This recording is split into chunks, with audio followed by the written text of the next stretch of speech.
오늘 13차인데 뭐 13차 얘기는 할 게 없으니까 이번 주는 땡스기빙 위기였기 때문에 이거 여러분들하고 얘기를 꼭 하고 싶었어. 한국의 아파트와 전세제도, 미국에서 한번 집값이 박살났다가 이렇게 다시 회복해가지고 왔는데 이때가 언제냐? 2008년 서브프라임 사태가 있었어요. 서브프라임. 이게 뭐였냐면은 혹시 미국에서는 집을 살 때요, 집 가격이라고 그래요. 집 가격. 한국에서 보면 와 미쳤다 이럴 텐데 내가 보기에는 한국도 만만치 않아. 한번 잘 보세요. 미국은 집을 살 때 집 가격의 5분의 1, 그러니까 20%를 내가 돈을 냅니다. 20%를 내가 다운페이를 하고 80%를 은행에서 빌려요. 이게 일반적인 거예요. 여기 80% 빌리는데 대부분 이거 상환을 얼마나 하냐? 30년 동안 고정금리로 갚던지 15년 동안 갚는 게 대부분입니다. 30년으로 하면은 이자가 2배고 15년으로 하면은 이자가 총 갚아야 될 이 금액에, 그러니까 30년 동안 집값을 이만큼 내는 거죠. 이만큼 내는 거가 30년짜리고요. 15년으로 하면은 한 이만큼 내죠. 이자로. 15년으로 하는 분들도 있지만 이게 월 달달이 내려면 돈이 많이 들어가기 힘드니까 30년으로 대부분 많이 하세요. 이게 미국의 일반적인 가격 사태였는데 서프라임 모기지 때는 어떻게 했냐면 이런 게 있었어. 지금도 있어요. 집값의 3%만 내고 사는 거야. 그리고 97%를 은행에서 빌려주는 거예요. 97%를 빌려가지고 집을 살 수가 있었어요. 지금도 그래요. 3% 내고서 이렇게 하면 대부분 대신 무슨 문제가 있느냐? 97%를 빌렸으니까 빌린 돈을 갚는데 매달 내야 되는 돈이 있을 거 아니에요. 모기지의 원금과 이자가 있을 거 아니에요. 근데 여기 플러스 20%도 안 냈기 때문에 PMI라고 프라임 모기지 인터레스트인가? 그 페널티를 내요. 페널티를 더 내요.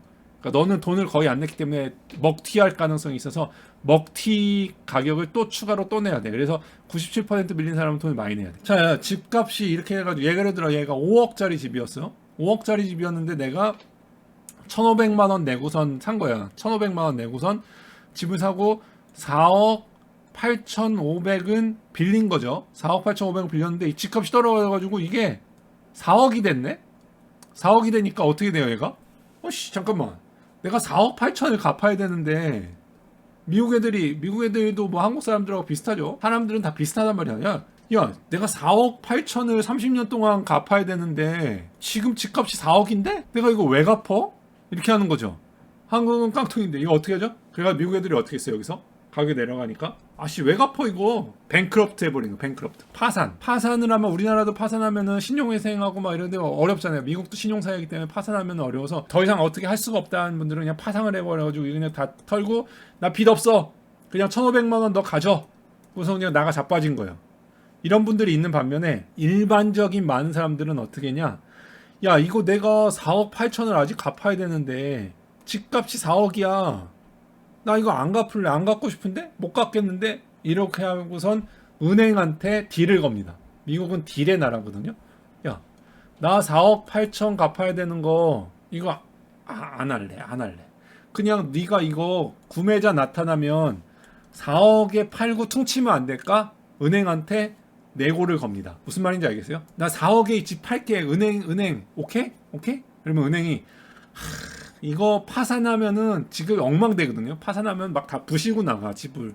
그러니까 파산하고 나가면 이 집이 5억짜리 집이 1억으로 떨어져. 1억으로. 그러니까 야, 이럴 바에는 그냥 4억에 팔으면은 그나마 어느 정도는 건지잖아요. 은행도 4억 8천을 빌려줬다가 8천만 원 띄는 거지만 그래도 4억은 건지잖아. 그러니까 미국 사람들이 이거를 뭐라 그랬냐면 숏세일이라고 했어요. 숏세일로 해가지고 은행한테, 야, 은행 나 이거 4억에 판다? 4억에 팔아가지고 누가 사겠다는 사람 나타나면은 너 그 사람한테 4억 받고 나랑은 채무관계 끝! 이렇게 한 거예요. 그래서 숏세일을 하고 싶었는데 문제가 뭐냐?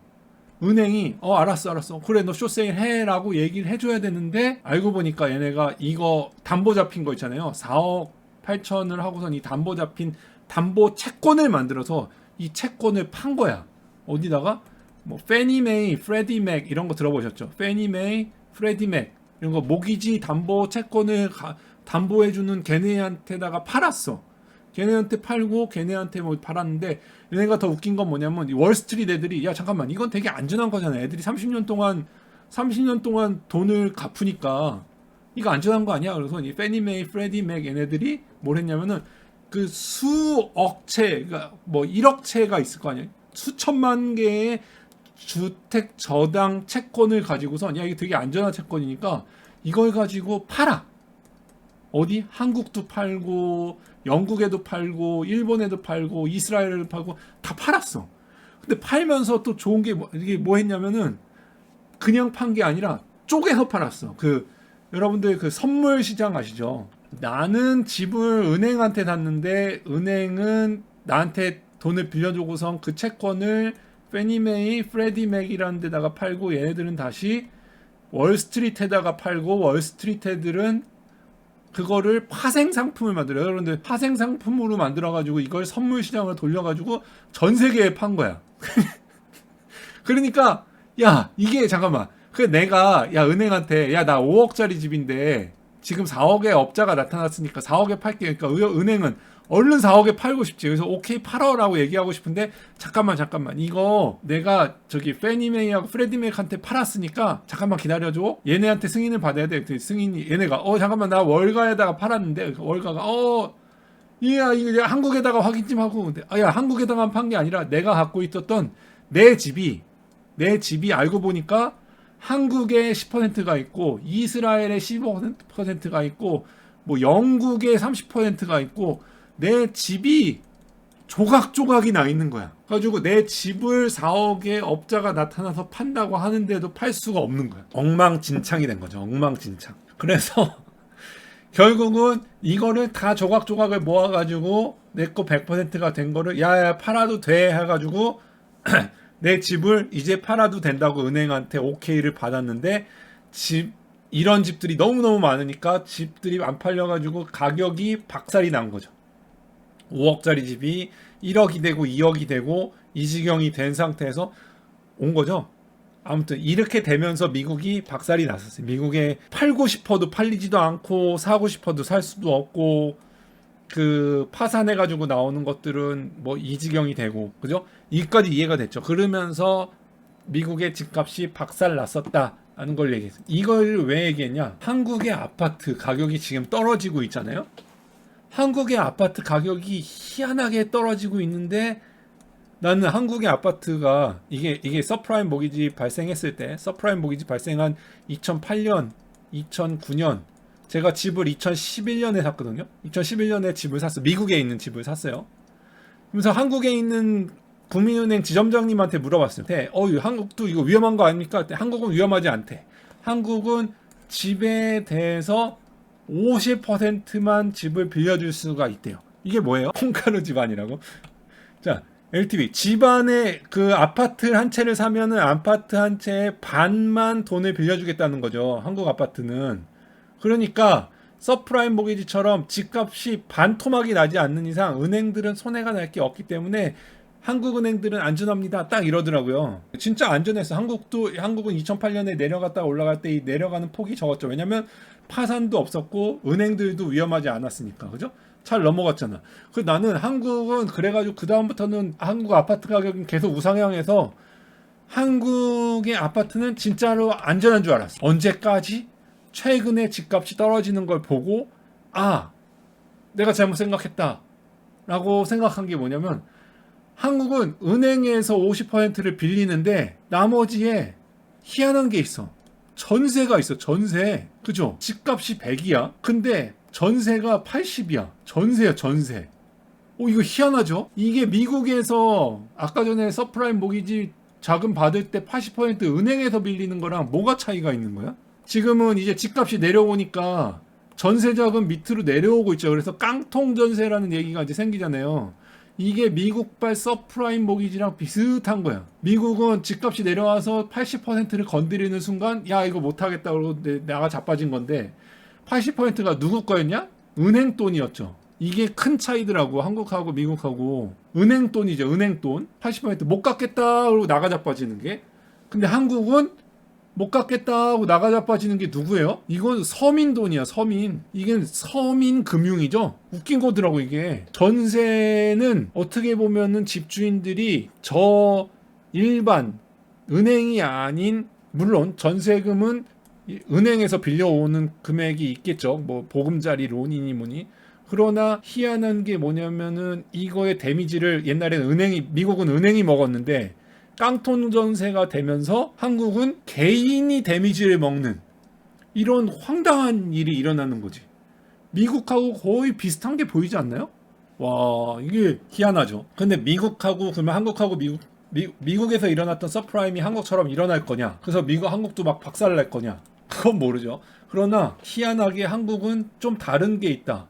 뭐냐면 미국 애들은 집값에 아까 3%만 내고 집을 사는 애들도 있고 20%를 사고 내는 애들도 있었잖아요. 신용이 없는 애들은 이런 거 내고 한 거예요. 그래서 프라임 신용을 갖고 있는 사람이 아니라 이거보다 신용이 떨어진다 그래서 서브 프라임, 서브 낮은 신용이 낮은 사람들한테 해줬던 게 문제였는데 20%가 깨지는 순간 집값의 20%가 내려가는 순간에 프라임으로 집을 갖고 있었던 사람들도 막 내던지면서 집값이 50% 70% 떨어진 거예요.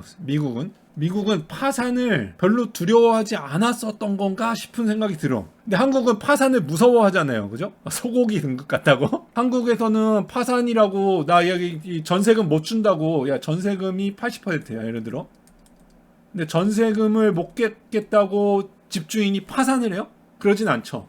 경매로 넘어가면 경매로 넘어가요. 한국의 경매는 약간 미국에서 아까 보여드렸던 숏세일하고 비슷해요. 야, 이 집값에 80%, 60%를 내겠다는 사람이 있는데 그 사람한테 팔아? 그래서 팔고선 처리하니까. 그래서 손해는 전세금을 내는 사람 세입자가 보겠지만 미국에서는 숏세일을 해가지고 그 은행이 손해를 보는 거고 전세금은 수십만 수백만 명의 사람이잖아요. 그러니까 그 고통을 분담해지는 거고 미국 같은 완전히 대란이 일어날 것이냐 그러진 않지 않을까라는 생각은 들지만 한국도 이런 위기가 미국하고 비슷하게 지금 현재 일어나고 있다라는 거.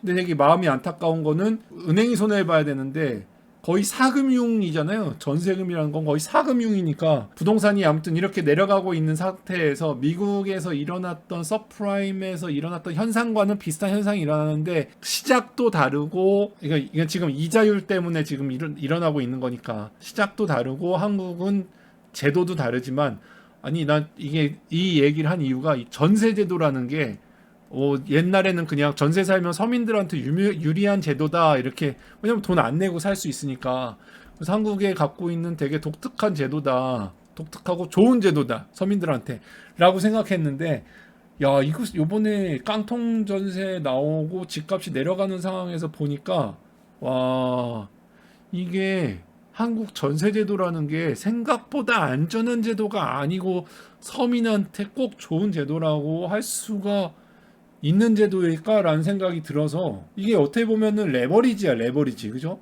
전세라는 게 레버리지였는데 이거를 제가 여태까지 미처 몰랐던 거죠. 뭐 아시는 분들은 이걸 이용해 가지고 집을 막 산 거죠.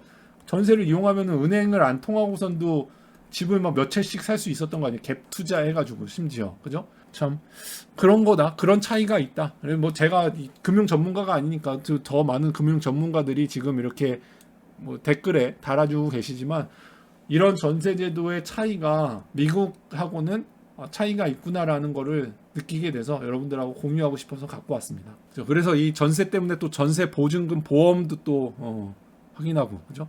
그러면 전세 보증금 궁금한 건 전세 보증금을 들어 그 전세 보증이 이렇게 내려가 예를 들어서 그렇게 내려가면 안 되겠지만 이런 일이 있어서는 안 되겠지만 예를 들어 갭 투자고요. 갭 투자 10% 했고요. 90%가 전세예요. 전세인데 집값이 내려왔어. 10%가 아니라 50%가 내려왔어. 그러면 전세 자금을 받아야 되는 사람은 이만큼인데 이제 이거는 띠잖아요. 새로운 세입자가 들어와가지고 갚는 방식이네. 무슨 펀지 투자 같이 누가 들어와야지만 받아 나가는 구조잖아요. 이게 무슨 펀지 투자도 아니고. 여기서 궁금한 거. 이게 전세금이 10억짜리 집이 5억이 됐어. 근데 받을 수도 없어. 그러면 전세 보험을 들고 있는 사람은 그러면 이 나머지 4억에 대해서 나갈 때 이거 어떻게 받아요? 전세 보증을 갖고 보증 보험을 갖고 있는 사람은 이 4억을 받을 수 있어요? 이자를 내주는 사람들이 있는 거 뉴스는 봤는데 이자 못 내주겠다고 배째라 그러면 어떡하냐고. 전세 보증금 반환 신청을 했어. 접 집주인이 미국처럼 미국에 있는 사람들처럼 파산을 해버려 그냥. 아유 그냥 가져가 집 가져가. 그러면 어떻게? 그러면은 집주인 주고선 구상권을 보험사가 청구하면 그러면 결국은 보험사가 손해를 보는 거네요. 그죠? 보험사 손해네. 최종은 보험사 손해네요. 그죠? 전세가율이 90%가 되는 경우는 거의 없는 게 아니라 제가 2000년도에 한국에 집을 좀 사볼까 하고 갔는데 갭이 없이도 살 수 있는 집이 있었어. 90%가 아니라 막 99% 거의 100%에 육박하는 돈 1000만 원이 안 들고서 집을 살 수 있는 경우가 많았거든요. 깜짝 놀랐거든 그때. 2018년인가 2016년인가 거의 결국은 최종 세금으로 나가는 거예요. 결국은 보험사가 나가는 거네. 그러면은 그 미국의 페니메이, 프레디메이이 데미지를 먹었던 것만큼의 보험사가 데미지를 먹을 가능성도 있는 거네요. 한국은. 슬리피디님 아파트 얘기하는 겁니다. 아파트 2억인데 전세가가 1억 5천 뭐 이러더라고. 1억 9,500. 나 깜짝 놀랐어. 1억 9천이야? 그래가지고 내가 한국에다가 카톡을 막 보냈지. 야 1억 9천인데 집값이 2억에 나와 있는데?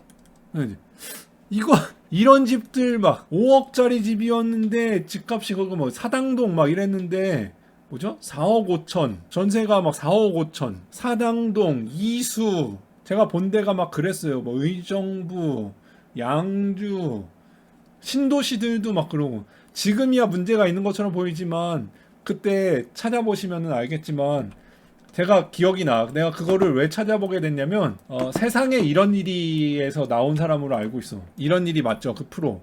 거기 어떤 사람인데 나이도 어린데 그 집문서를 이렇게 앨범에다가 꽂아가지고 갖고 있더라고. 집문서를. 그때 당시에 300채인가? 아파트 300채인가 400채의 아파트를 산 사람이었어. 그래가지고 보고서 와 깜짝 놀랐지. 이게 왜 가능하지? 하고 봤더니 갭 투자하는데 돈이 아예 안 들어가는 아파트도 있는 거야. 그러니까 그때 당시는 난 전세제도가 좋다고 생각했지. 그때 이거 따라서 샀으면 됐는데 그게 이거 집값 떨어지면 어떻게 이 사람 망했다 이거 너무 위험한 레버리지다 이랬는데 결국 이 사람 엄청나게 부자 돼가지고 건물 올리고 이랬다는 후기도 봤어요. 아무튼 그랬어. 그래서 그러면서 갭 투자가 활성화가 된 거죠. 그러니까 이걸 왜 안 산 건지가 의문이야. 진짜 내가 왜 안 샀을까? 내가 너무 바보였지. 내가 진짜 바보였지. 아니 이런 거를 보고선도 못 산 거는 진짜 금융 지식이 문제였구나라는 생각이 듭니다.